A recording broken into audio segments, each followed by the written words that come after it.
Wir sind zurück in der Parabel. All of his co-workers were gone. What could it mean? Stanley decided to go to the meeting room. Perhaps he had simply missed a memo. Mhm. Irgendwelche Türen, die eigentlich sonst Stanley aufgehen? went around touching every little thing in the office, but it didn't make a single difference, nor did it advance the story in any way.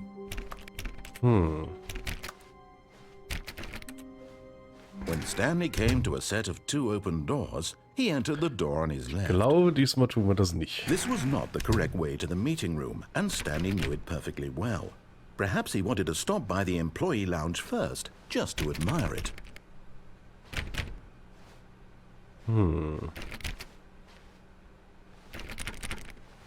Ich probiere jetzt jede Tür aus. Yes, truly a room worth admiring. It had really been worth the detour after all, just to spend a few moments here in this immaculate, beautifully constructed room. Ah. Stanley simply stood here, drinking it all in. Ja, nett. Netter Raum.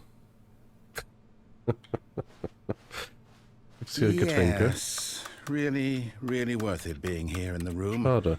A room so utterly captivating that even though all your co-workers have mysteriously vanished, here you sit looking at these chairs and some paintings. Really worth it. Mhm. Ja, komm hier, ein paar Blätter, das Meer, das At this wunderbare point, Sofa. Stanley's obsession with this room bordered on creepy and reflected poorly on his overall personality. It's possible that this is why everyone left. Ah, danke.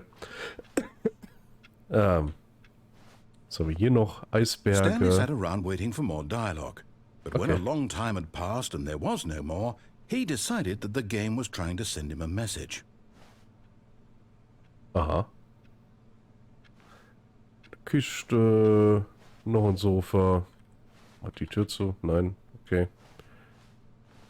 Kommt noch irgendwas? Ne, ich glaube nicht. Gut, wir gehen mal weiter. But at last, he'd had enough of the amazing room and took the first open door on his left to get back to business.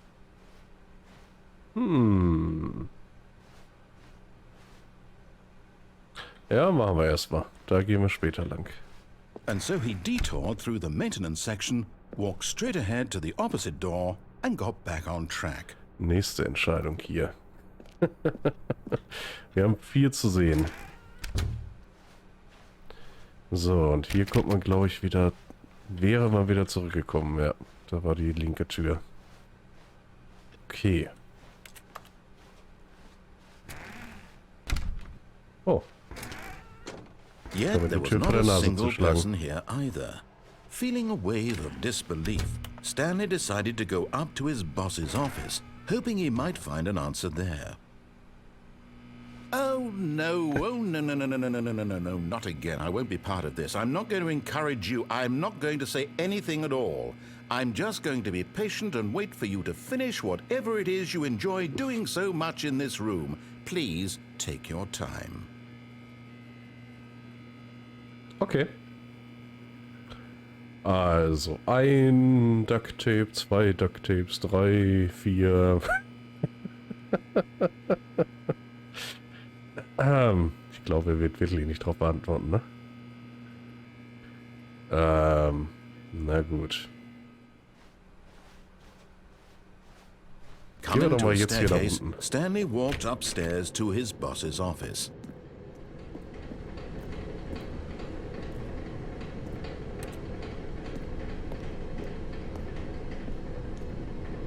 But Okay. Stanley just couldn't do it. He considered the possibility of facing his boss, admitting he had left his post during work hours. He might be fired for that. And in such a competitive economy, why had he taken that risk? All because he believed everyone had vanished? His boss would think he was crazy. And then something occurred to Stanley. Maybe, he thought to himself, maybe I am crazy. All of my co-workers blinking mysteriously out of existence in a single moment for no reason at all? Ja. None of it made any logical sense. And as Stanley pondered this, he began to make other strange observations. For example, Why couldn't he see his feet when he looked down? Tatsächlich. Why did doors close automatically behind him wherever he went? And for that matter, these rooms were starting to look pretty familiar. Were they simply repeating?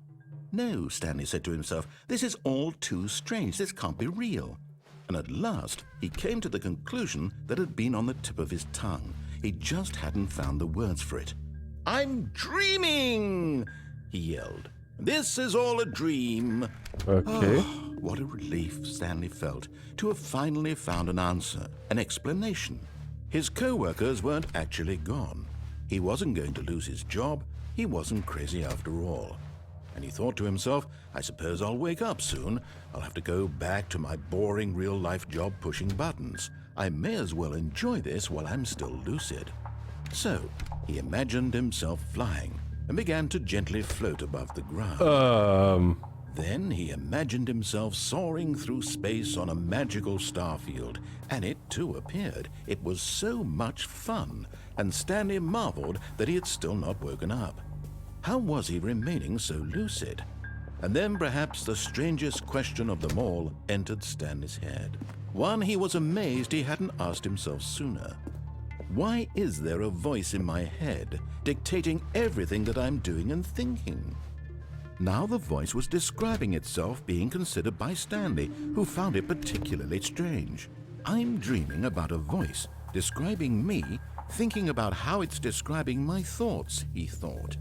And while he thought it all very odd and wondered if this voice spoke to all people in their dreams, the truth was that, of course, this was not a dream. How could it be? Was Stanley simply deceiving himself, believing that if he's asleep, he doesn't have to take responsibility for himself? Stanley is as awake right now as he's ever been in his life. Now, hearing the voice speak these words was quite a shock to Stanley. After all, he knew for certain, beyond a doubt, that this was in fact a dream. Did the voice not see him float and make the magical stars just a moment ago? How else would the voice explain all that? This voice was a part of himself too. Surely, if he could just... He would prove it. He would prove that he was in control, that this was a dream. So he closed his eyes gently, and he invited himself to wake up. He felt the cool weight of the blanket on his skin, the press of the mattress on his back, the fresh air of a world outside this one. Let me wake up, he thought to himself. I'm through with this dream. I wish it to be over. Let me go back to my job. Let me continue pushing the buttons. Please, it's all I want. I want my apartment and my wife and my job. All I want is my life exactly the way it's always been. My life is normal. I am normal. Everything will be fine. I am okay. Oh, und wir sind wieder zurück. Stanley began screaming. Please, someone, wake me up. My name is Stanley. I have a boss. I have an office. I am real. Please, just someone tell me I am real. I must be real. I must be. Can anyone hear my voice? Who am I? Who am I? And everything went black.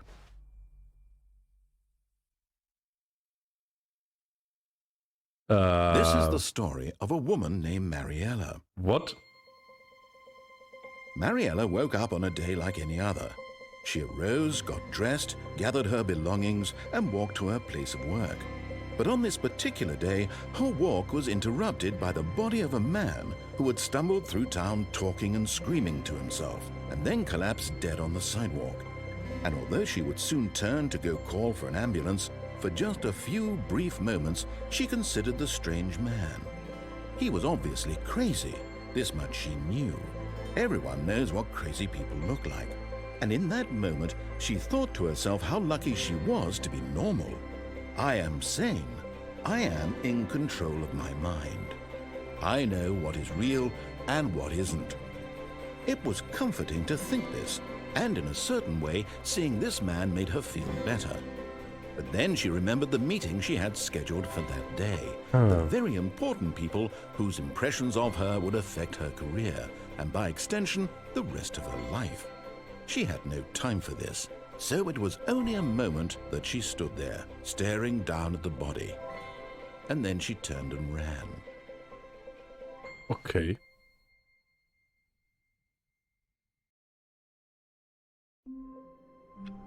Das war kein so gutes Ende, ne? Würde ich mal behaupten. Der arme Stanley. All of his co-workers were gone. What could it mean? Stanley decided to go to the meeting room. Perhaps he had simply missed a memo. Okay. Wir gehen mal jetzt straight durch zum Office vom When Boss, Stanley ne? came to a set of 2 open doors, he entered the door on his left. So. Yet there was not a single person here either.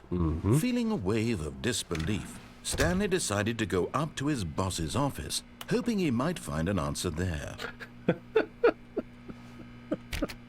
Er hat die Tür zugenagelt. Oh Gott, ey. Coming to a staircase, Stanley walked upstairs to his boss's office.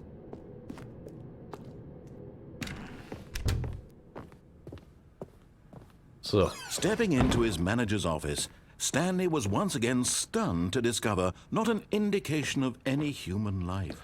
What could it mean? Stanley wondered 2, 4, aloud 8, to 2? nobody. Nee, ne? He began wildly tearing through papers on the boss's desk, pulling books off the shelf, looking behind paintings, desperate for clues to his situation. But his attention was caught by a keypad behind the boss's desk.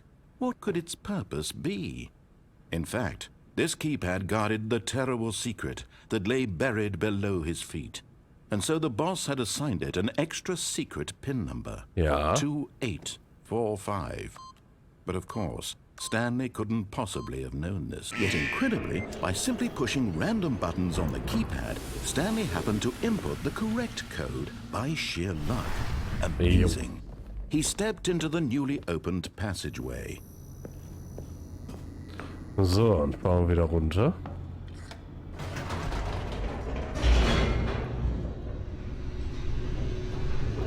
Da gab es ja auch noch Sachen. Was ist, wenn wir das Ding wieder einschalten? Und was ist, wenn wir den Escape Room Stanley nehmen, walked ne? straight ahead through the large door that read Mind Control Facility. So, also diesmal schalten wir das Ding ein. The lights rose on an enormous room packed with television screens. What horrible secret did this place hold? Stanley thought to himself. Did he have the strength to find out? Haben wir. Kameras Now the an. monitors jumped to life, their true nature revealed. Each bore the number of an employee in the building, Stanley's co-workers. The lives of so many individuals reduced to images on a screen, and Stanley, one of them, eternally monitored in this place where freedom meant nothing.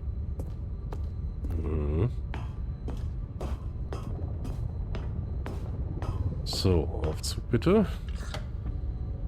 This mind control facility, it was too horrible to believe. It couldn't be true. Had Stanley really been under someone's control all this time? Was this the only reason he was happy with his boring job? That his emotions had been manipulated to accept it blindly? No. He refused to believe it. He couldn't accept it. His own life in someone else's control? Never. It was unthinkable. Wasn't it? Was it even possible? Had he truly spent his entire life utterly blind to the world? Ja. But here was the proof. The heart of the operation. Controls labeled with emotions. Happy, or sad, or content.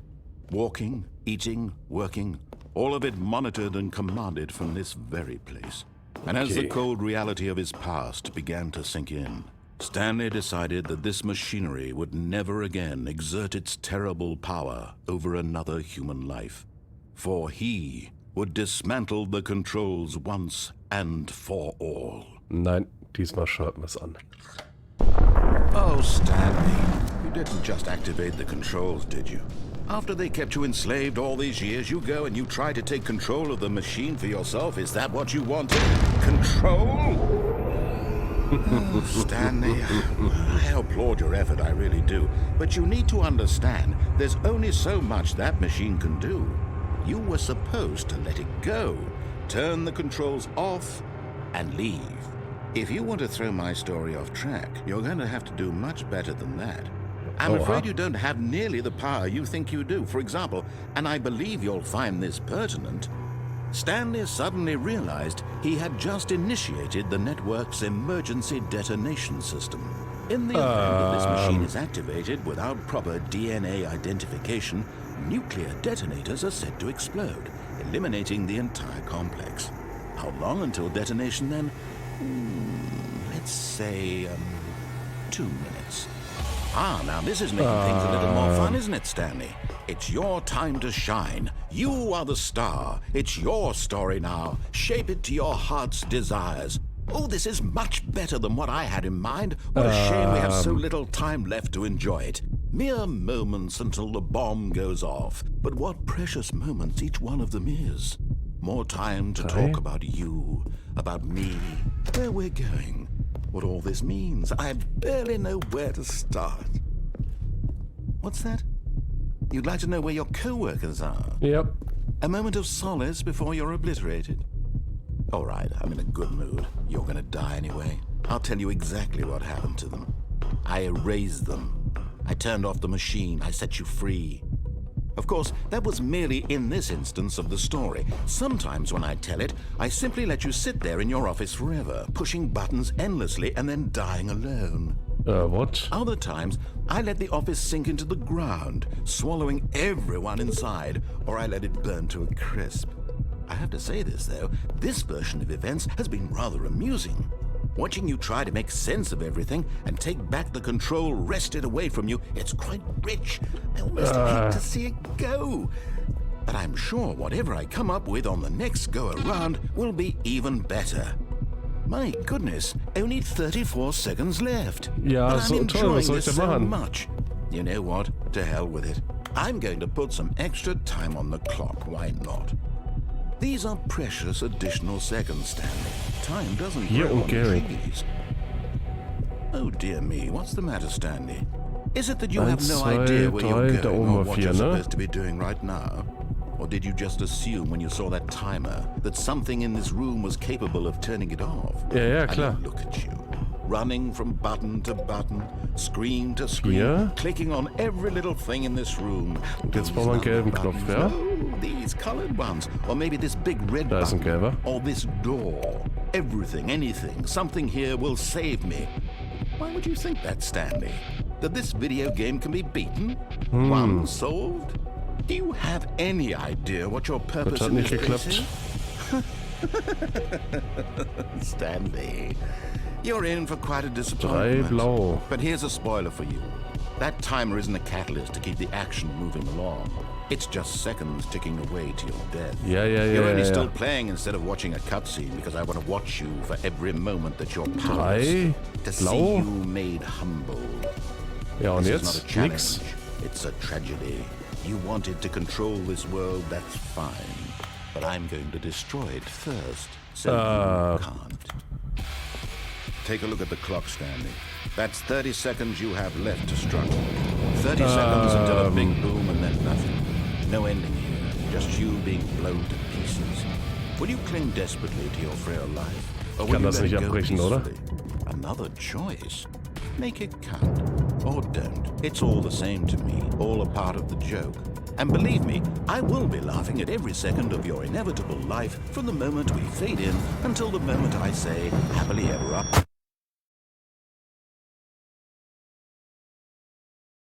Der Erzähler ist der Böse, ne?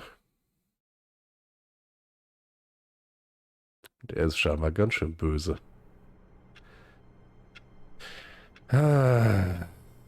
Okay. All of his co-workers were gone. What could it mean? Stanley decided to go to the meeting room. Perhaps he had simply missed a memo. Also letztes Mal zum Chef hoch. When Stanley came to a set of 2 open doors, den Escape he entered nehmen. the door on his left. Weil scheinbar... Also ich hatte zumindest nicht das Gefühl, dass Yet da there was irgendwie not a lösen zu single können. person here either. Feeling a wave of disbelief, Stanley decided to go up to his boss. Coming to a staircase, Stanley walked upstairs to his boss's office. Mhm. Ja, 2845, ne? The moment he entered his manager's office, Stanley froze in his tracks. Not a living soul anywhere. Stanley was in such a rush to get through the story as quickly as possible, he didn't even have a single minute to just let the narrator talk. Ja. That kind of anxiety isn't healthy, so he relaxed for a few moments with some calming New Age music.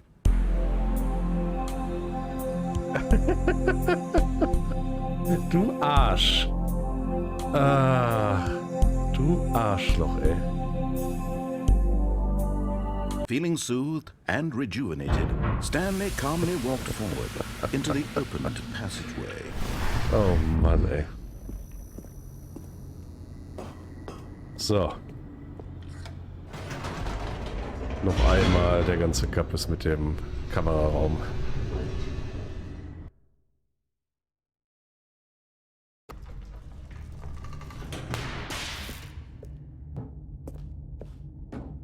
Stanley walked straight ahead through the large door that read Brauchen wir nicht Mind mehr. Control Richtig, wir Facility. gehen ja durch den Escape.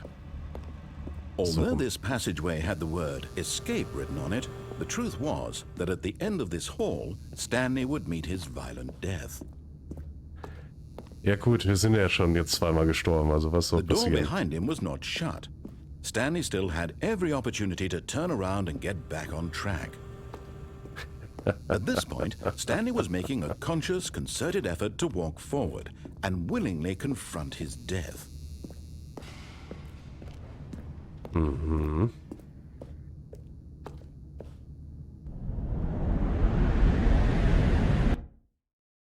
Da ging Steve runter.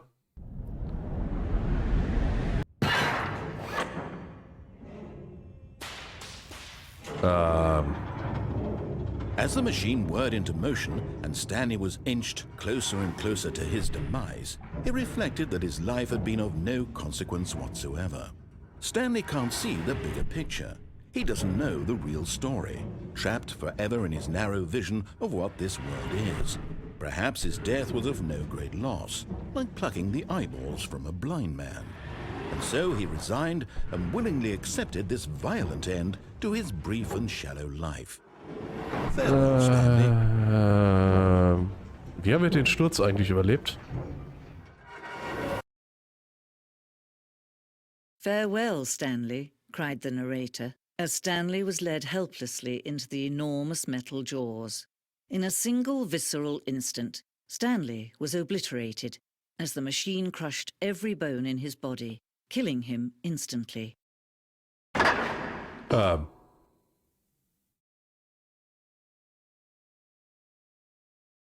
Okay.